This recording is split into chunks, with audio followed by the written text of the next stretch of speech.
ሁለቱ ፍቅረኛሞች ወይም ደግሞ የሚጋቡ ሰዎች ከተፈቃቀሩና ከተፋቀሩ ወደ ሰርግ የማምጣት ለቤተሰቦቻቸው ተናግረው ሽማግሌ ያስልከው ይጋባሉ።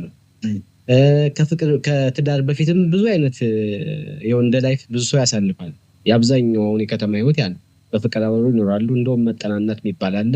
ተጠናንተ አብረህ ብዙ ነገር አሳልፈህ ድንግልና ሙሉ ታጥቶበት ብዙ ነገር ሆኖ ነው ወደ ትዳር የሚመጣው። በዛ ዘመን እንደዚህ አይነት ነገሮች ቢፈጠሩ ምንድነው ችግሩ? የሚፈቱበት ሰዓት የሚፈቱበት ማለት ነው ማለት ከእንግዲህ በኋላ የኔ ልብስ ለአንቺ ልብስ ማለት አንድ የምንሆንበት ብሎ ነው። ሁለተኛው ደግሞ ብር ሰጣት ማለት ከእንግዲህ በኋላ ያ ብር የሚሰጣትን ብር ስጦታ ነው። ሃይማኖት የኔ ማንነትን ሰጠውሽ ነው። ሌላው ደግሞ ጥላ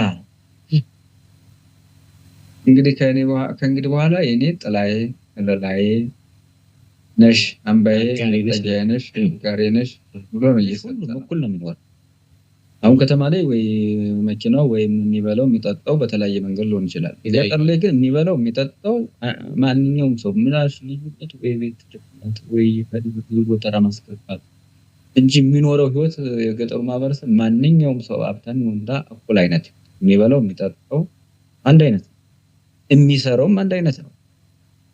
ለዛ ነው እና ዛሬ ህይወት እንዴት ተለማመዱት ነው እና ዛሬ ይገርመኛል ነገራችን የማይኖሩት እነሱ ያልኖሩትን ህይወት ለልጆቻቸው ሲሰጡ ማለት ነገራችን ላይ አሁን ማንኛውም ማህበረሰብ የራሱ ባህል ወግ አለው።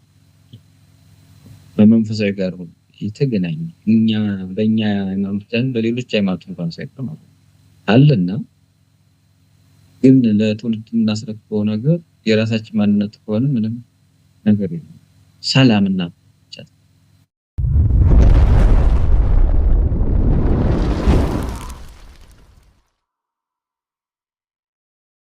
አሉ እንደውም መጠናናት የሚባል አለ።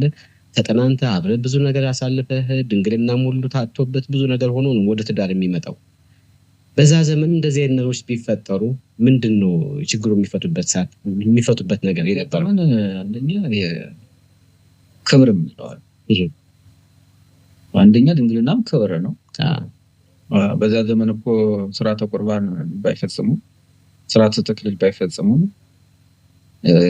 ስርዓተ ተክሊልና ስርዓተ ቁርባን የፈጸሙበት አይነት ስርዓት ነው የሚመስል ስርዓታቸው። አንድ ሴት ለአቅመ ሔዋን ደረሰች ማለት እንደው መጽሐፈ ሲራክ ላይ ያለ አንድ ሴት ለአቅመ ሔዋን ከደረሰች ዳርት ኋላ ድንግል ነው ማለት አንተን ነው እንዳታዋርድ ይላል። እና በገጠሩ ማህበረሰብ እንደዚህ ነው እንግዲህ እቺ ልጅ እኮ ደርሳለች ይሄ ልጅ ደርሷል ነው ቶሎ ይዳሩ ይባላል። ይሄ ማለት ክብር እንዳያጡ ነው።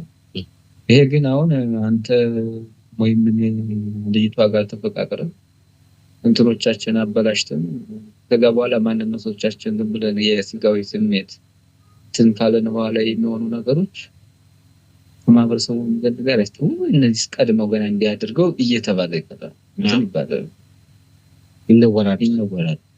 ከዛ በመቀጠል ግን አሁን ይሄ በዛ በገጠሪቱ ምንም ፍቅር እንኳን ቢሆን አንድ ወንድ ወይም መጥባንቱ ወጥቶ ወይም ደግሞ ቤተሰቦቿን ወጥቶ ሊሆን ይችላል የሚደረገው ነገር ግን ያ ነገር አይደረግም፣ ነውር ነው። ሴትም ነውር ነው፣ ወንድም ነውር። ግን አሁን ያለውን ትክክል ነው። አሁን ያለው ያው እንግዲህ እያየነው አይደል? በረከቱ አይፈቀድም ግን አይደል? አሁን ለምሳሌ ለካህን ይችላል ሰው ዲያቆን ለመላው ለክርስቲያን መላ ክርስቲያን ለተባለ ስርዓት ነው። ለቄታት ነው ለዲያቆን ምናልባት ያ ሰው እንኳን ሆናበት ያቺ ሴት ሆናበት ማትሆን ሆናበት ከፈታት በኋላ ነው እንደው እሱን የመሰለች ሴት የሚያገባኝ። በማህበረሰቡ ዘንድ እንኳን ባለፈተነች ወይም ሚስት የሚፈታ ወንድ ነውር ነው። እና በዚህ መንገድ ነው ከዚያ በኋላ እኮ ነው እንደገና የቴክኖሎጂው አሁን የመጣው ቴክኖሎጂ ወዲያ ሆነ መጨረሻ ላይ ህግና መጨበጫ የለውም ለመታል። እስኪ እንደው ደግሞ ይሄን አንሳውን በድሮ የአባቶቻችን ስርዓት ውስጥ ጀማሪ ተጋቢዎች ትዳር መስርተው እየቀጠሉ ባለበት ሰዓት ውስጥ ትዳር መቼም ብዙ ነገር ይፈጠርበታል።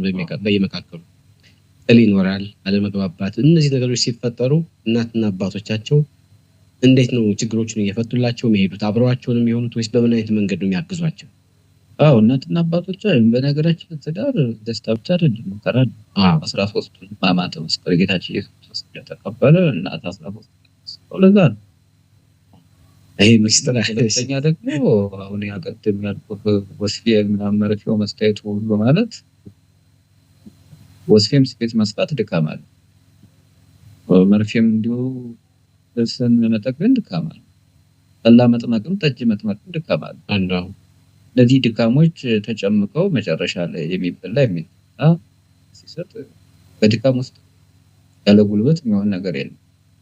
ከዛ በመቀጠልም ደግሞ እናትና አባቶቻቸው በዚህ መከራ ውስጥ እንዳሳለፉ እናት የሚሆን አባት ያ ህይወት እንደገጠመው ተሞክሮ ነው።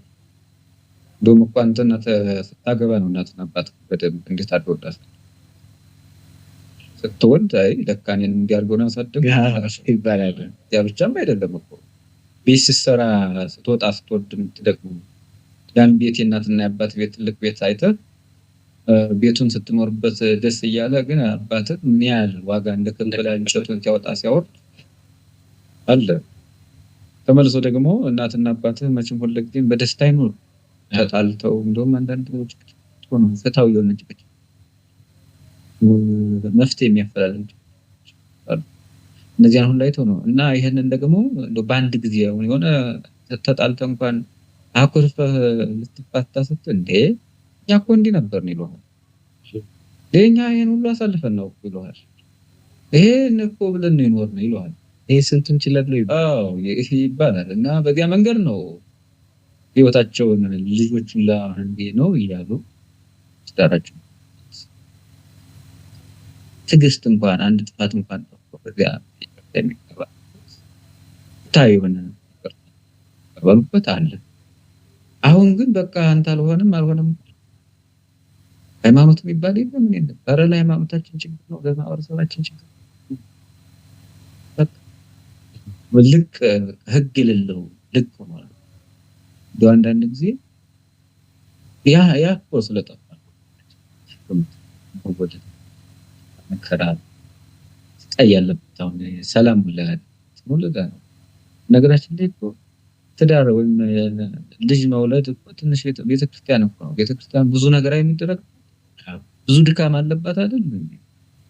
ትንሿ ቤተክርስቲያን ቤተሰብ እና እነኚህ ሁሉ የሚከናወኑበት ቤተሰብ በይበልጥ ቤተሰብ ለትዳር መስተካከል ከፍተኛ አስተዋጽኦ። እስኪ እንደው ስለ ስጦታ ደግሞ እናንሳና ስጦታውን በዘመናዊ መንገድም ብዙ ስጦታዎች አሉ። የኛ ማቴሪያል ላይ ትኩረት ያደርጋል። የአባቶቻችን ደግሞ ምን ላይ ትኩረት እንደሚያደርግ እንየውና ምንድን ነው የሚሰጣጡ ስጦታ? ማጫ የሚባል ነገር አለ። ያ ነገር እስኪ ደግሞ ማጫ ከብት በገጠሪቷ ነው ማጫ ወደ ልጅቱ የብር መስቀል ይሰጣል። ሃይማኖት መስቀሉ ምንድን ትርጉም ይሰጣል? አንደኛ ሃይማኖት ነው። ሃይማኖት መስቀል የሚሰጥ ብር ሃይማኖት መስቀሉ እምነት ነው። ያን ይሰጣል ማለት ነው። ሰላም ይሰጣል። እንግዲህ በኋላ ጥላይ ለላይች ማን ነው ይሄን ሰጫው? ጥላይ ሰጫው አካል ወንድ ለሚስቱ ካባም ይሰጣል። ከእንግዲህ እስኪ እንዘርዝረውና ወንዱ ለሴቷ ምን ያቀርብላታል? ካባ ይሰጣል፣ ጥላ ይሰጣል። ብር ማለት ሳይሆን ተገራል መስቀል ይሰጣል። ለዚህ ይሰጣል። ምን ትርጓሜያቸው? ካባ ይሰጣት፣ ይሄ ይሰጣት። ምን አሁን ካባ በነገራችን ላይ ማንነት ነው። ማንነት ማለት ከእንግዲህ በኋላ የኔ ልብስ ለአንቺ ልብስ ማለት አንድ የምንሆንበት ብሎ ነው። ሁለተኛው ደግሞ ብር ሰጣት ማለት ከእንግዲህ በኋላ ያ ብር የሚሰጣትን ብር ስጦታ ነው። ሃይማኖት የኔ ማንነትን ሰጠውሽ ነው። ሌላው ደግሞ ጥላ እንግዲህ ከእንግዲህ በኋላ የኔ ጥላዬ ለላዬ ነሽ፣ አምባዬ ነሽ፣ ጋሬ ነሽ ብሎ ነው እየሰጠ ነው። ወደ አሁኑ ስንገባ እንግዲህ ወርቁ አሁኑ ነገር ሁለተኛ የሚሰጠው ስጦታ በፊት በሙያ የምትሰራው ስጦታ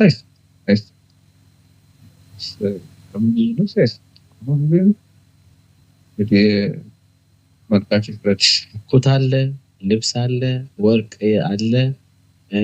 እንደየአቅማቸው ነው፣ ይለያያል። ለተጋቢዎቹ ግን የሚሰጠው አካል ሌላ ነው። የወንዱም አካል ኩታ የሚሰጠው አካል አለ። የክርስትና አባት ወላጅ አባት ወላጅ እናት ትሰጠዋለች በኩታ በግንኙነው እንደዛው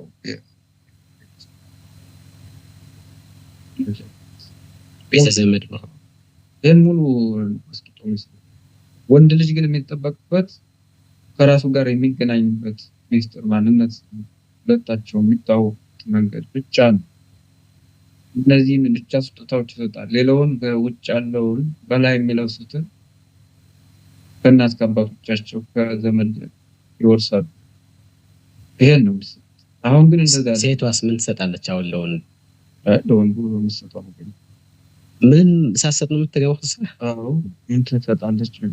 እሺ እስኪ ወደ እንትኑ እንምጣ። አሁን የድሮ አባቶቻችንን አየን።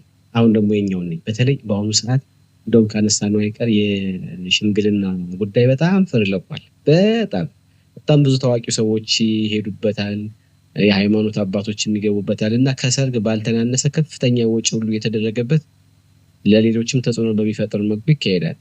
እስኪ የከተማውን ደግሞ እናንሳና ክፍተቱን እንየው እስኪ። እንዴት ነው ከተማስ የሚጋቡትና ከተማ ማለት የአሁኑን ዘመን ማለት ነው? እንኳን ሀሳብ መስጠት አልፈልግም። ምክንያቱም ለምን መሰለህ ሀገር በቀሉን ማንነታችን እናንተ ያለው አሁን ከተማውን እኮ ስላየን ድሮ ማንነታችን እንዲህ ነበረ፣ ታሪካችን እንዲህ ነበረ፣ ባህላችን እንዲህ ነበረ፣ ህይወታችን እንዲህ ነበረ፣ ህይወትንም የኖሩት እንዲህ ነበረ እያልን ስንነጋገር የነበረው እኮ በውስጣችን ምን ስላለ ነው። አሁን ያለው ባህልና ወግ አፈንግጦ መረብ ለቆ ለትውልዱ የማይጠቅም ወይ ሃይማኖታዊ ወይ አይደለም ወይ ሀገር ባህላችን አይደለም። ከየት እንደመጣ መነፋት ተቀበል። ለምን መሰለህ ከየት እንደመጣ መነፋት ወይ ከመጣፍ ስኮር ሰይን ኮንታ ሰውርዴ እቺም አበባ እንዳለ ያን ሁሉ ተብሎ እሺ የት እንደመጣ እንገርች የሃይማኖት አባትስ የሃይማኖት አባታው ይደር ሃይማኖት አሁን መነኩሴ እኮ ሽምግልና ሄደ ብዙ መነኩሴ አይተሃል አይደል? ሽምግልና ሲል እሺ ትክክል ነው አይደል? የማይኖሩትን ህይወት ያለ በሀገራችን እኮ የሽምግልና አስተማራጭ ትዳር ያለው ሰው ነው። ምክንያቱም ትዳር ማለት ዘር የሚተካበት ውስጣዊ ችግር እንኳን ቢኖር ያን ሚስጥር የሚያቅሰው ነው አይደል? አሁን እኮ ሁሉ የለም መነኩሴው ይሄዳል። ትክክል ነው እሱ ማለት ነው። ዛው ካህናትን ማቆ ህይወትን ያውቃል። ሁሉ ነገር ያውቃል። በዛ መንገድ ይሄዳል። ያን እንደው ወደዛ ትልቁ ስርዓታችን ባህላችን ወቅ መረዳ። ግን አሁን ይሄንን ነገር እስኪ እንዴት ነው አሁን ነገራችን ላይ እንዴት ማምጣት ይቻላል? ይሄን በትምህርት በኩል ማምጣት ይቻላል። ሳይንስ ባል አሁን በዚህ ዙሪያ ብዙ ያጠኑ ነው። በባህል ዙሪያ ያጠኑች በእኛ ብቻ ሳይሆን ሌላ ሀገር እንኳን የእኛን ሀገር ያጠናሉ። የእኛን ሀገር እንደውም ሲያጠኑ ምንድን ነው ኢትዮጵያውያን ባህላቸውን የሚኖሩት እየኖሩት ነው። ባህላቸውን የሚኖሩት እየኖሩት ነው። ይሄ በጣም ትልቅ ነገር ነው። ባህላቸውን ማለት እየኖሩት ነው የሚኖሩት። ዝም ብሎ በቃ ባፍ የሚተላለፍ ምናምን በመዝገብ ሳይሆን የለም ባፍ ምናምን የሚባል የለም። በህይወት እያሳዩ ማለት ነው። ይሄንን ብዙዎቹ ጽፈዋል። የኛ እንኳን ያልሆኑ ሰዎች ማለት የኛ ያልሆኑ ሰዎች ሌሎች ዓለማት ያሉ ሰዎች ስለኛ ባህልና ወግ ጽፈዋል። እኛ ግን ያንን ትተን ሌላ እያመጣን ነው ባህል እና ያንን ነው መቃወም ያለብን። እውነት ነው። ግን ችግሩ እንዴት ነው ሊፈጠር ይችላል? እንዴት ነው የሚፈጠረው? ችግሩ የመጣው አንደኛ የዘመኑን መውደድ የፋሽን፣ ሁለተኛ ደግሞ ልቅ የሆነ አሁን ያልኩህ አንተ በራስ ለሁሉ ነገር በራስ ስትወስን ከሃይማኖት ትወጣለህ። ከሃይማኖት አባቶች ጋር ወይ አትገናኝ ወይ ከእናቶች አባት ጋር አትገናኝ። አሁን እኮ አሁን ትውልድ እናትና አባቱን አማክሮ ነው እንደሚገባው የቤተክርስቲያንን አባቶች አማክሮ ነው እንደሚገባው። አይ መጀመሪያ እሱ ፈልጎ ጨርሶ ካረጋገጠ በኋላ ሽማግሌ ትዳር ቤት ነው በነገራችን ሞልቶ በሃይማኖት ላይ እንዲሁም ደግሞ በስራ ላይ ሆኖ የሚመጣ ነገር በአንተ ማንነት ላይ ሆኖ የሚመጣ ትዳር ነው። ዛሬ እኛ ያለ መረዳት በፊት ሃይማኖት አለን መስሎን ዘለን ልንገባ እንችላለን። ግን ሰው መጠንቀቅ ያለበት ትዳር ስሙት ትልቅ ህይወት ወንጌል ህይወት የሚኖር መልካም ሚስትን ማግኘት በደንብ የሚኖር ስለሆነ የማይኖር ህይወት ይሄ እኮ የሚኖር ህይወትን የማይኖር አድርገን እየኖር አሁን ትዳር እንትን ነው ተፈጥሯዊ ነው። ሰው ስላለ ቤት ያሰርጋል። ግን አሁን ስርዓቱን ለቀን ከህግ ውጭ ሆነን እንኖራለን። በአሁን እኛ ከምናየው ውጭ የሚያሳጣን ጸጋና በረከት ምንድን ነው? ጸጋና በረከት አንደኛ ትዳር ሰው የሚያሰኘው ሃይማኖታዊ ሲሆን እንግዲህ የምናየው ደግሞ ከሃይማኖት የዘለለ ነገር ከሃይማኖት የዘለለ ነው። የቤተክርስቲያን አስተምሮ ቀድም ካልነው አስተምሮ በፊት አባቶች መጽሐፍት እየኖሩ ግን በተግባር የኖሩ ነው እያሳዩን ያለ ባህል ይወጣል። ከትውልዱ ጋር ምን አይነት ኢፌክት አለው መጨረሻው ምን ደረጃ ይደርሳል የምትለው ደግሞ ያው እንጃየን ነው። በወራቸው ሻው እየተባባለ ያ ባህሉ ወጋችን ስላልተን በኋላ በሙሉ ትዳኛዋል። በምን ወግ ትቷል? በሃይማኖታዊ ህግ እንዳትይዘው ሃይማኖቱን ለቋል። ሃይማኖት ውስጥ ያለች ወሬ ላይ ብቻ ነው ያለች ሃይማኖት። በአባቱ እና በእናቱ ባህል ወግ እንዳትይዘው የእናትና ባህል ወግ አንወርም። ስለዚህ ያንን ባህል ነው ካልኖረው ሃይማኖቱን ካልኖረው መገኘኛ ነው ማለት ነው። ስለዚህ በሃይማኖታችን ልክ ጠባሳ ይጣል። ከዚያ በኋላ እንደውም ለህይወት ስላልኖርከው አባትህን እናትህን እስከመሳደብ ትደርሳለህ። በዚህ መንገዶች አሁን እኔ ከነበረን ውይይት በጣም የተረዳሁትና የገረመኝ ነገር ማቴሪያል አይደለም፣ ሀብት አይደለም፣ ንብረት አይደለም፣ ትዳር ነው የሚያውቁ የሰው ልጅ ዋናው ስነ ልቦናው መገንባት ያለበት የስራና የፈጠራ ሰው የሚሆንበትን የሙያና የተለያዩ ነገር ህይወትን የሚያውቅበትን ነገር አውርሰን ማሳደግ አለብን ነው ትልቁ ነገር። እንደልጅ አሁን ዛሬ እኮ አንድ ልጅ ስትቆም የሚወደውን የሚጠጣው እንዳይረበው ትምህርት ቤቱ ተስተናግቶ ሲወት ነው የለም። በፊት እኮ እንግዲህ ለፍቶ አሁን ችግር ከብት ቤት ቢያስ ራሱ ትንራ ህይወቱ ራሱ ትምህርት በጣም ከዚያ በኋላ ደግሞ ወደ ትምህርት ውስጥ ላክ በባዶ እግርህ ስትወጣ አሁን ይሄንን ይኖራሉ ይላል። አሁን ሀብት ካለ ይሄን ጥሩ ትምህርት ቤት ታስተምራለህ ደረው ምን ሆነብኝ እያልክ ወዲያ ነው ዲስብራለ ልዩ ራሱ የሰማው ህይወትን ተናገር ጤነኛም አይሆንም። ምክንያቱም በራሱ ካልተንቀሳቀስ ህይወትን ካላስተማርኩ አንተ የመጣውን ህይወት ካላስተማርኩ ዛሬ እኮ እያሳደጉ ያሉ አባቶቻችን የሚኖሩትን እነሱ ያልኖሩትን ህይወት ነው ያስተማሩት። ግን እነሱ በመከራ ማለፋቸውን በህይወታቸው ውስጥ ጣውረድ እንደኖሩ አድርገው ልጃቸውን እያስተማሩ አይደለም። አሁን አንዳንዴ እንደው ምን ይባላል እኔ በአንተ ዘመን እንደዚህ ብዬ አላደኩም ምናምን ብለህ ስትናገር በራሱ እንዳል እና እንዳንተ እንደዚህ መከራውን አይቶ ይደግ እንደ ይባላል ይላል እኮ ለነገራችን የገጠሩ ማህበረሰብ ደስ ይላል። በጣምና ደሃው ሁሉ ነው ኑሮ የሚኖር ልጅ ለፍቶ ነው ያድገው ልጅ ሁሉም እኩል ነው የሚኖር። አሁን ከተማ ላይ ወይ መኪናው ወይም የሚበላው የሚጠጣው በተለያየ መንገድ ሊሆን ይችላል። ገጠር ላይ ግን የሚበላው የሚጠጣው ማንኛውም ሰው ምናሽ ልጅነት ወይ ቤት ተቀምጦ ወይ ጎተራ ማስገባት እንጂ የሚኖረው ህይወት የገጠሩ ማህበረሰብ ማንኛውም ሰው ሀብታም ወንዳ እኩል አይነት የሚበላው የሚጠጣው አንድ አይነት የሚሰራውም አንድ አይነት ነው። ለዛ ነው እና ዛሬ ህይወት እንዴት ተለማመድ ትሮሊስ ነው ለማመድ እና ዛሬ ይገርመኛል በነገራችን የማይኖሩት እነሱ ያልኖሩትን ህይወት ለልጆቻቸው ሲሰጡ ማለት ነው። ያው ያንን የተውትና ጥንካሬ እንዲያገኝ እንኳን መትጋት አለበት። በህይወት መፈተን አለ። አዎ ያ ልጅ ተፈጥሮ እኮ ራሱ ህይወት ነው።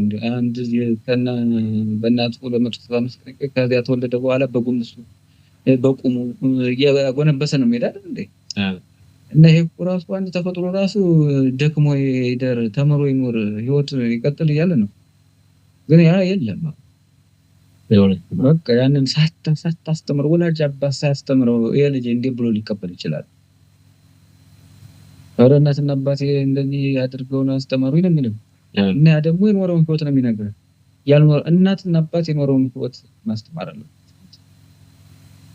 እንደዛ ሲባል ግን እያንዳንዱን መከራ አሁን የኛ ህይወት ምን ያደርጋል? እሸት በጣም ከህይወት ልታስተምረን ከሚገባ በላይ ተንገላተን የመጣን አለ፣ ደክመን የመጣን አለ።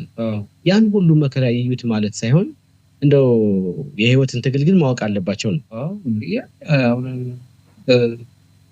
የህይወት ሰው በዱላ ወይም የተለያየ ነገር በመገረፍ ቢኖር ኖሮ የሚጎዳ ስነልቦና የሚጎዳ እንትኖች ካሉ ያን ልጅ አይኖር ሊፕሮፖች ያ አይደለም።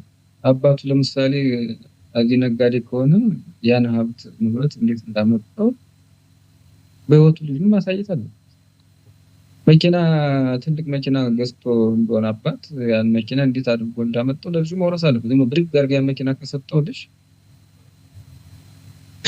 ገደል ሊከተው ይችላል። ከባድ ነው እና እንዲህ አይነት ነገሮች አሉ። ሁለተኛ ደግሞ ስነ ልቦና እናትና አባቱ ያለው ልጅ እንግዲህ እናትና አባቱን ህይወት እዚያም ሰላም ፍቅርም ዝንዝን ይሆን ይችላል። ያንን አይቶ ነው የሚያድገው። ግን ደግሞ ከዚያ በበለጠ እኔ የምለው ማለት ያው እናትና አባት ልጅን ማስተማር አለባቸው። አዎ ማስተማር። ግን ትምህርት ቤት የሚሄዱት ተማሪዎች ምንድን ነው ሲመለሱት ምን ይዘው ነው? ዝም ብለው ፊደል ቆጥረው ለትምህርት ለስራ መቀጠሪያ ነው ወይ? ያንን ህይወት እነሱ ባሉበት አሁን አባት መብራት ሙያ ተመረጠስ የሚታይ ነው። ሙያ ሰጥተናል ማንነት ተመረስተ ትመለስ በጣም ትልቅ ደስ አለውና ዛሬም ቢሆን ሚሊዮን እየከፈሉ ያስተማሩ እነሱ ሊንጋይንስ ነው። ማለት እነሱ ያልኖሩት ህይወት ለሚያስተምሯቸው ነው። መንገድ ብቻ ነው። መንገድ ታሳያለህ፣ መልካም መንገድ ለውጭ ያለ 15 16 17 ሆኖ ራስ የሚችል ለዚያ እኮ ነው ቅድም ያልነው ሁሉ ስርዓት የልጅ ራሱን ችሏል ሙያ ያለው ተብሎ ይሄማ እኛን መስሏል ተብሎ ነው። አሁን ግን ሙያ የለም። ብዙ ሀብት ንብረት ነው ያባቱና እናቱ ነው አይችልም። እንደውም እነዚህ እናትና አባቶቻችን እነዚህ እናንተ አታውቁም ሊል ይችላል። ይሄንም ቴክኖሎጂ ይጠቀሙና እንዲህ ላሊላችሁ ይችላል። እና ይሄ ማለት ችግር ነው። ልጆቻችሁን ስታሳድጉ ተቆጡ ይላል ጳውሎስ። ተቆጡ ማለት ተገቢው አይነት አለ በመንፈስ ማለት እንኳን እዚህ ቅርና በመንፈሳዊ ዓለም አብነት ትምህርት ቤት ሲደርስ መምህሩ እኮ ይገርፋል። ይሄ መልካም የሆነ ግርፋት ማለት ነው። ህይወት እንደዘራ ነው እና በገጠሪቱም ዓለም መልካም የሆኑ ግርፋቶች አሉ እና እኛ ያልኖርነውን ህይወት መንደላቀቅ በጣም መመቸት ጥሩ አይደለም። ዓለም ለሁሉ ሰው አትመች። በዚህ መንገድ ቢሆን ባህላችን ወጋችን የተማደለት ለትውልድ ካስረከብና አሁን እንደነጋገሩ ሁሉ ይመልሳል። በጣልባች እኛን እናንተ እንግዲህ በወሬ ነው እየተነጋገርን እንደናው ወሬ ደግሞ ፍሬ እንዲያፈራ ሁሉ በሙያ የተደገፈ ሙያ ስላለ እንዲመለከት ወደ ራሱ መልሶ በነገራችን ላይ አሁን ማንኛውም ማህበረሰብ የራሱ ባህል ወግ አለ። በመንፈሳዊ ጋር የተገናኘ እኛ በእኛ ሃይማኖታችን በሌሎች ሃይማኖት እንኳን ሳይቀር ማለት አለና ግን ለትውልድ እናስረክበው ነገር የራሳችን ማንነት ከሆነ ምንም ነገር የለም። ሰላምና ብቻ እናት ከአባቱ ጋር የማይቀራረብ ትውልድ ጠፍቶ እንዴት አድርጎ አንድ በጣም ከባድ ጊዜ እንኳንስ አሁን አንዳንድ ጊዜ እኮ የምናየው ነገር ሁሉ ራሳችን ጋር ሰላም ሳይኖር ሌላ ሰው ሰላም ሊኖር አይችልም። ሰላም ስለ በነገራችን ላይ በህይወታችን ውስጥ ብዙ ሰላም ነው ህይወት የምናገኝባቸው ድልም እንዳለ ያ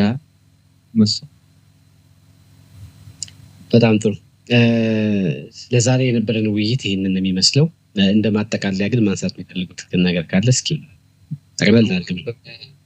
እንደ ማጠቃለያ እንግዲህ ሀገር በቀል እውቀታችን ሀገር በቀል ተባልና ዘመናዊ እኛ ዘመናዊ ብለን ስላሰብን ሀገር በቀል እውቀታችን ወይም ሀገር በቀል ማንነታችን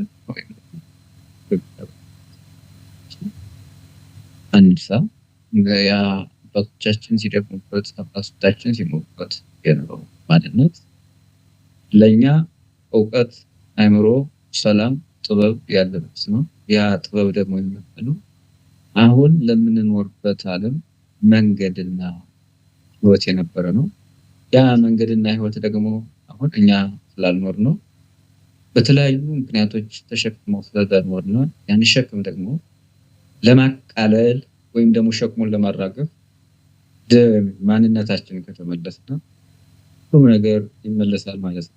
ሰው አልተመለስን ግን ብዙ ነገር ይጠብቀናል። ያ የሚጠብቀን ነገር ምንድነው ካል መከራ አለው፣ ሰላም የሌለው ይሆናል እና አሁን ያለንበት ዓለም ሰላም የሌለበት፣ ፍቅር የሌለበት ሁሉ ነገር እኔ ብቻ የሆነበት ዘመን ነውና በፊት እኔነት ሳይሆን አሁን አባቶቻችን ሲመሩት የነበሩት ክርስትና ጋር በመግባር ከሃይማኖት ጋር ሃይማኖት የሚገለጠው ደግሞ በመኖር ስለሆነ አሁን ዛሬ ንግግሮቻችን ሁሉ ወሬ ብቻ እየሆኑ በተግባር የሌሉ እየሆኑ ሁሉ መድረስ አልቻሉም።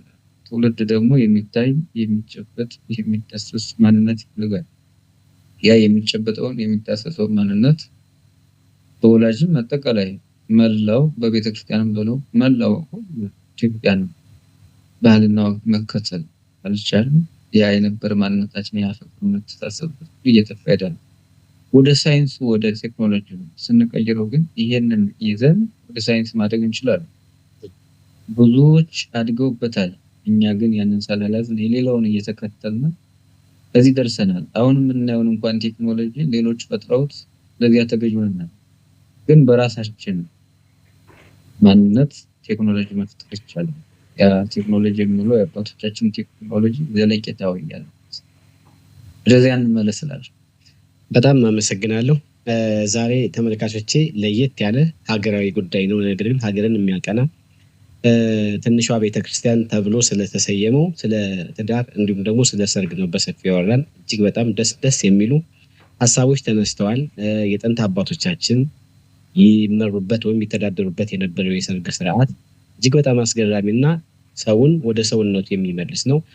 ከመምህር ጋር ያደረግነው ውይይት ይህንን ይመስላል። በጣም አሪፍና ጥሩ ትምህርት የተገነዘባችሁበት እንደሚሆን ተስፋ አደርጋለሁ። ሳምንት በሌላ ፕሮግራም እስከምንገናኝ ድረስ በሰላም ቆዩልን። መምህር በጣም አመሰግናለሁ። ሰላም ይሁኑ። እኔም በጣም አመሰግናለሁ።